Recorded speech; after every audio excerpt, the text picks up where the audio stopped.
SLBC టన్నెల్లో tough task కొనసాగుతోంది. ఘటన జరిగి 6వ రోజుకు చేరుకుంది. అయితే ఇంతవరకు 8 మంది కార్మికుల ఆచూకీ లభించలేదు. కార్మికులను కాపాడేందుకు రెస్క్యూ టీం తీవ్రంగా శ్రమిస్తోంది. మరోవైపు టన్నెల్లో రోజురోజుకి వరద నీరు, బురద పెరుగుతోంది. నీటిని తోడేందుకు మరో 2 రోజుల సమయం పడుతుందని మంత్రి ఉత్తమ్ కుమార్ రెడ్డి తెలిపారు. రెస్క్యూ క్లిష్టంగా మారిందని, నీటిని తోడేందుకు మరో 2 రోజుల సమయం పడుతుందని మంత్రి తెలిపారు. భారీగా పేరుకుపోయిన టీబీఎం శిథిలాలు, సెగ్మెంట్లను 48 గంటల్లోగా తొలగించేందుకు అధికారులు ప్రయత్నిస్తున్నారు. రూఫ్ టాప్ తక్కువ ఎత్తులో ఉండటంతో రెస్క్యూకి ఆటంకాలు ఎదురవుతున్నాయి. మరోవైపు ఇవాళ ఎస్ఎల్బీసీ టన్నెల్కు రానుంది బీఆర్ఎస్ బృందం. మాజీ మంత్రి హరీష్ రావు నేతృత్వంలో మాజీ మంత్రులు, మాజీ ఎమ్మెల్యేలు ఎస్ఎల్బీసీ సొరంగాన్ని పరిశీలించనున్నారు. శ్రీశైలం ఎడమగట్టు కాల్వ టన్నెల్లో చిక్కుకున్న 8 మంది జాడ ఇప్పటికీ దొరకలేదు. ఘటన జరిగి 6వ రోజుకు చేరుకున్న రెస్క్యూ సిబ్బంది బాధితుల దగ్గరకు చేరుకోలేకపోతుంది. టన్నెల్లో ప్రతి నిమిషానికి 5,000 లీటర్ల నీళ్లు ఊరుతున్నాయి. ఇప్పటికే భారీగా బురద, రాళ్లు మేటవేసి ఉండటంతో సహాయక చర్యలకు తీవ్ర ఆటంకంగా మారింది. కార్మికుల క్షేమంపై రోజురోజుకు ఆందోళన పెరుగుతున్నా ప్రభుత్వం వారిని ఎలాగైనా రక్షించాలని శతవిధాలా ప్రయత్నాలు చేస్తోంది. నేటి నుంచి సహాయక చర్యలను మరింత వేగవంతం చేయాలని సర్కార్ నిర్ణయించింది. NDRF, SDRF, rat hole miner బృందాలు టన్నెల్లోని బురదలో కూరుకుపోయిన టీబీఎం పరికరాల వరకు చేరుకున్నారు. నిన్న గ్యాస్ కటింగ్, లోకల్ ట్రైన్ ట్రాక్కు మరమ్మతు చేశారు. వెంటిలేషన్ ట్యూబ్ను కూడా సరిచేసేందుకు ప్రయత్నాలు చేశారు. అనూహ్యంగా ఊరుతున్న నీటిని భారీ మోటార్లతో తోడేస్తున్నారు. టన్నెల్ లోపల, బయటి ప్రాంతాలను ఎప్పటికప్పుడు పర్యవేక్షించేందుకు సీసీ కెమెరాలు బిగించారు. దీనివల్ల సహాయక చర్యలను ప్రత్యక్షంగా చూసేందుకు, పరిస్థితులను అంచనా వేసే అవకాశం ఉంటుందని అధికారులు తెలిపారు.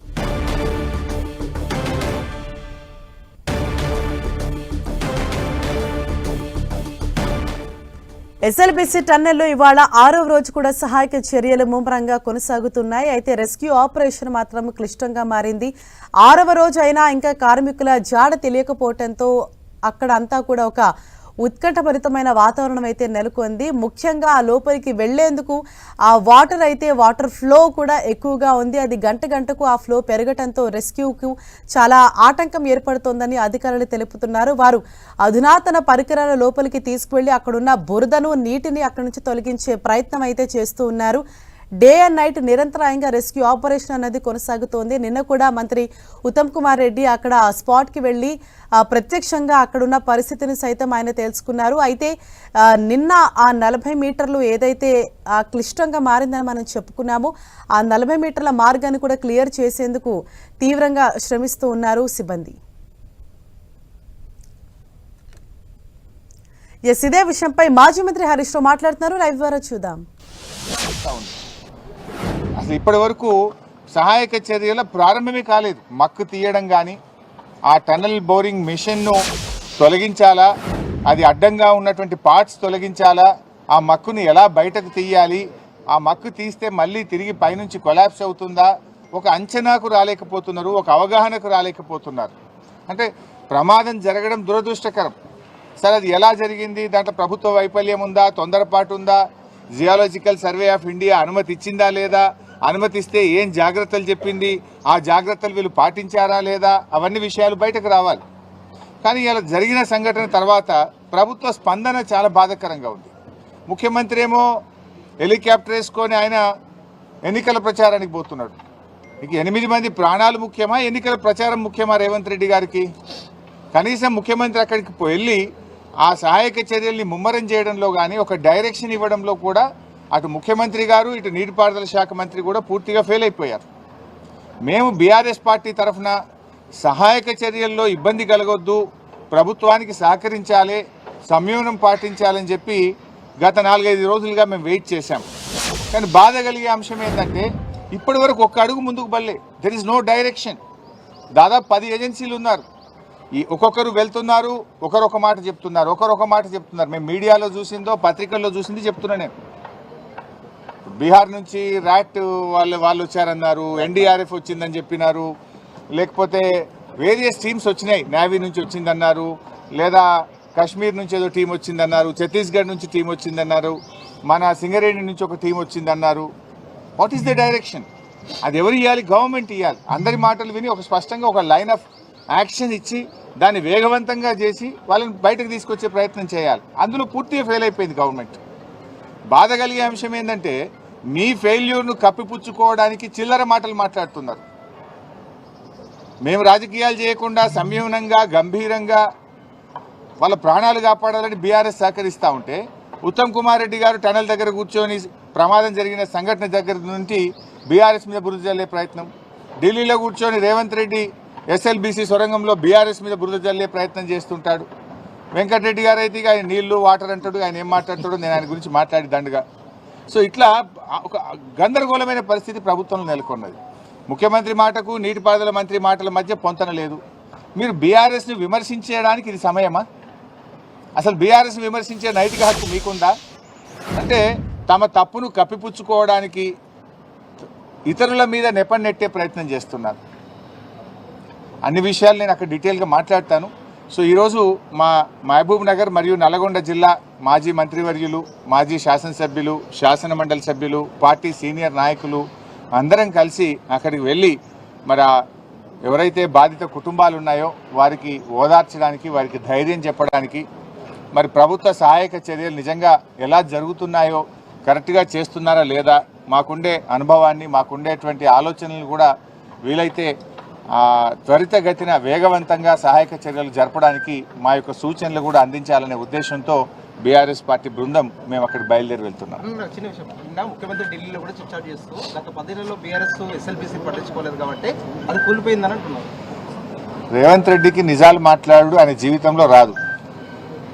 అందుకే ఆయన పేరు యనుమల రేవంత్ రెడ్డి కాదు, ఎగవేతల రేవంత్ రెడ్డి, అబద్ధాల రేవంత్ రెడ్డి అని పేరు పెట్టినాం మేము. ఎందుకు? ఇచ్చిన హామీలను ఎగవేట్టిండి కనుక ఎగవేతల రేవంత్ రెడ్డి, నోరిప్పితే అబద్ధాలు తప్ప నిజాలు మాట్లాడాడు కనుక అబద్ధాల రేవంత్ రెడ్డి ఆయన.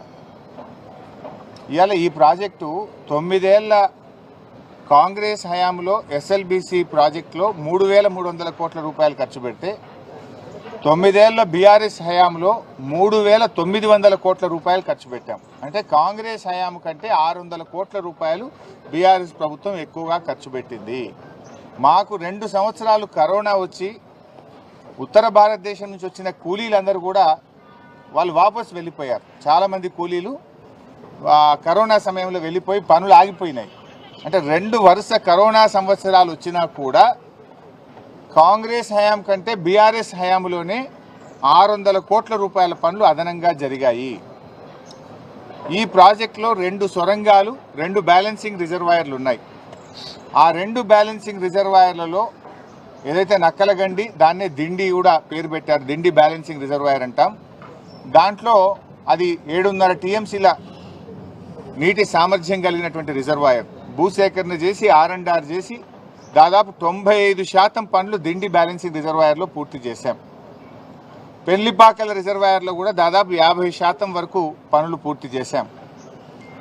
ఎస్ఎల్బీసీ టనల్లో ఆ రోజు పనులు ఆగిపోయి కాంగ్రెస్ హయాంలో మూలకు పడితే కేసీఆర్ గారు అసెంబ్లీలో అఖిలపక్ష సమావేశాన్ని పిలిచి ఆనాటి ప్రతిపక్ష నాయకులు జానారెడ్డి గారితో సహా నల్గొండ జిల్లా నాయకులను కూడా పిలిచి అన్ని రాజకీయ పార్టీలను పిలిచి అందరి అభిప్రాయాలు తీసుకొని 100 కోట్ల రూపాయల మొబిలైజేషన్ అడ్వాన్స్ ఇచ్చి పనులను పునఃప్రారంభింపజేసింది మా బీఆర్ఎస్ ప్రభుత్వం, ముఖ్యమంత్రి కేసీఆర్ గారు.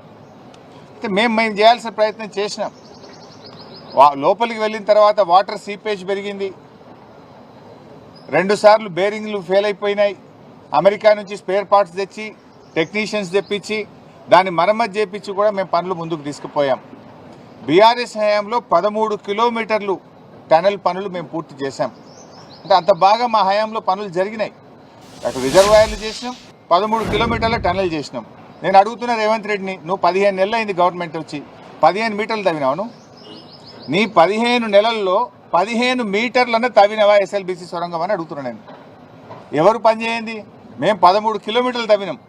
కానీ రేవంత్ రెడ్డి 15 నెలల పాలనలో ఎస్ఎల్బీసీ సొరంగంలో 15 మీటర్ల పని కూడా జరగలే. 15 తట్టల మట్టి కూడా ఎత్తలే. నువ్వా మాట్లాడేది? ఇవాళ మేము కాళేశ్వరంలో 203 కిలోమీటర్ల టన్నెల్ తవ్వాం. పాలమూరు ఎత్తిపోతల పథకంలో 100 కిలోమీటర్ల టన్నెల్ తవ్వాం. మేము పనులు చేసి చూపించాం. ఎస్ఎల్బీసీ సొరంగంలో కూడా 13 కిలోమీటర్లు తవ్వాం. 3,900 కోట్ల రూపాయల పనులు బీఆర్ఎస్ ప్రభుత్వం చేసింది. అయినా రేవంత్ రెడ్డి మాట్లాడాల్సింది ఏంటి? ఢిల్లీలో వాళ్ళ ప్రాణాలు ఎట్లా కాపాడుతున్నాం, వాళ్ళ ప్రాణాలు కాపాడడానికి ప్రభుత్వం ఏ రకమైన చర్యలు తీసుకుంటుంది, ఎప్పటిలోగా రిలీఫ్ మెజర్స్ పూర్తవుతాయి, ఎప్పటిలోగా సహాయక చర్యలు పూర్తయి వాళ్ళని బయటకు తీసుకొస్తాము. ఢిల్లీలో నువ్వు అదా మాట్లాడాల్సింది? గత ప్రభుత్వం మీద బురద జల్లే ప్రయత్నం చేస్తావా? అంటే యు ఆర్ ఇన్ డిఫెన్స్. మొన్న కూడా కరీంనగర్ పార్లమెంట్ ఎన్నికలకు పోయి మీ ఓటే విలేయలేదు, మీరు ఏతెంత ఏ పోతెంత, మాకు గెలిచినా ఓడినా నా గవర్నమెంట్ పడిపోదు అని ఆడపోయి మాట్లాడొచ్చింది. ఈడ ఏది ఇక్కడ సొరంగంలో ప్రమాదం జరిగి ఇంత జరుగుతుంటే ఆడపోయి ఆ మాటలు మాట్లాడతాడు. ఢిల్లీలో ఏం మాట్లాడతాడు? ప్రధానమంత్రిను అక్కడ ఇంకెవరైనా కలిసినాక మేము ఎస్ఎల్బీసీలో ఇంకా టీమ్స్ పంపమన్నాము, ఎక్స్పర్ట్స్ని పంపమన్నాము, తొందరగా పనిచేయడానికి సహకరించమన్నాము, వీళ్ళని కాపాడాలని మాట్లాడతావా? నువ్వు గత ప్రభుత్వం మీద బురద జల్లుతావా? అంటే what it shows you are in defence. నువ్వు తప్పు చేసినావు, నీ ప్రభుత్వం ఫెయిల్ అయిపోయింది, నీ చేతగానితనం వల్ల, నీ ప్రభుత్వ వైఫల్యం వల్ల ఇవాళ 8 మంది ప్రాణాలు గాల్లో ఉన్న పరిస్థితి ఉన్నది. నీ ప్రభుత్వ వైఫల్యం స్పష్టంగా కనబడుతుంది కనుక దాని నుంచి బయటపడడం కోసం రేవంత్ రెడ్డి గారు గత ప్రభుత్వం మీద బురద జల్లే ప్రయత్నం. పోనీ అందులో నిజాలున్నాయా? గత ప్రభుత్వం ప్రాజెక్టును పడించుకోనే లేదట. మరి 13 కిలోమీటర్లు దవ్వింది నిజం కాదా? 3,900 కోట్ల రూపాయలు ఖర్చు పెట్టింది నిజం కాదా? దిండి పెండ్లిపాకల రిజర్వాయర్లు నిర్మాణం జరిగింది నిజం కాదా? దీనికి సమాధానం చెప్పమని రేవంత్ రెడ్డిని. Thank you.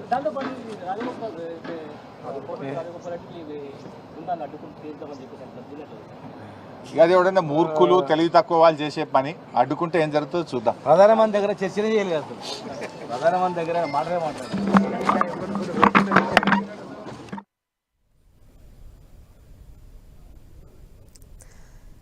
ఇవాళ ఎస్ఎల్బీసీ టన్నెల్ వద్దకు బీఆర్ఎస్ బృందం వెళ్లబోతోంది. అందుకు సంబంధించి మాజీ మంత్రి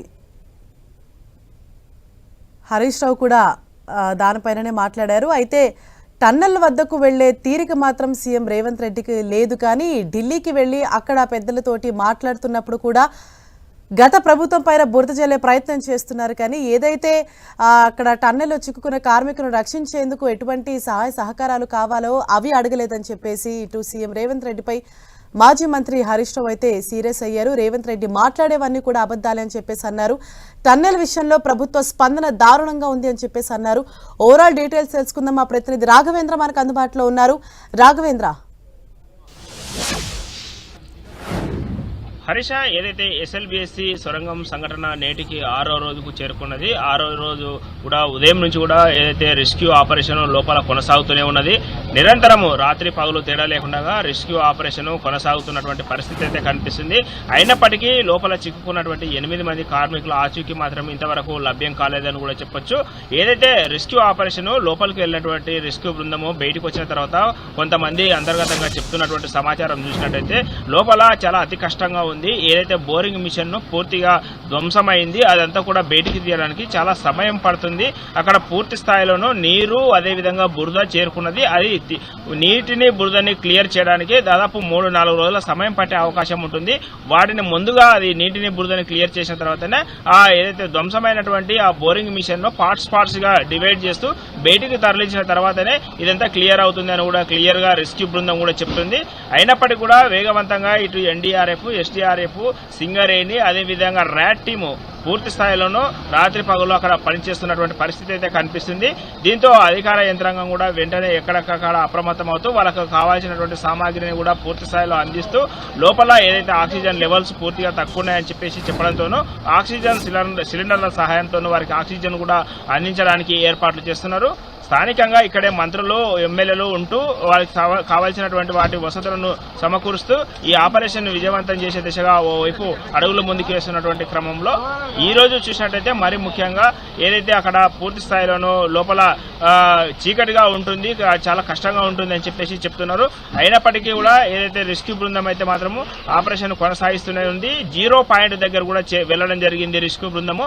అయితే ఈ రోజు 0 పాయింట్ దగ్గరికి చేరుకున్నటువంటి క్రమంలోనూ అసలు అక్కడే ఉంటుంది, క్లిష్టమైనటువంటి సమస్య ఉంది అని చెప్పేసి చెప్తున్నారు.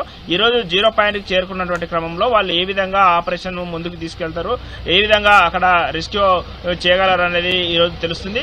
అయితే ఇప్పటికే ఓవైపు బీఆర్ఎస్ పార్టీ నుంచి బీఆర్ఎస్ మాజీ మంత్రి హరీష్ రావు ఆధ్వర్యం నేతృత్వంలోనూ ఈ రోజు బీఆర్ఎస్ నేతలంతా కూడా ఎస్ఎల్బీసీ సంఘటనకు ఇక్కడ పరిశీలించడానికి రానున్న నేపథ్యంలోనూ పూర్తి స్థాయిలో ఇక్కడ బందోబస్తును కూడా ఏర్పాటు చేయడం జరిగింది. ఇక్కడ లోపలికి ఈ రోజు ఎవరిని అనుమతించట్లేదు. మీడియాను కూడా దాదాపు కిలోమీటర్ దూరంలోనే ఇక్కడ నిలిపివేయడం జరిగింది. పూర్తి స్థాయి బందోబస్తును ఏర్పాటు చేసి ఇక్కడ లోపలికి మాత్రమే ఎవరిని అనుమతించలేదని చెప్పేసి చెప్తున్నారు అని తెలుస్తుంది. Thank you Raghavendra.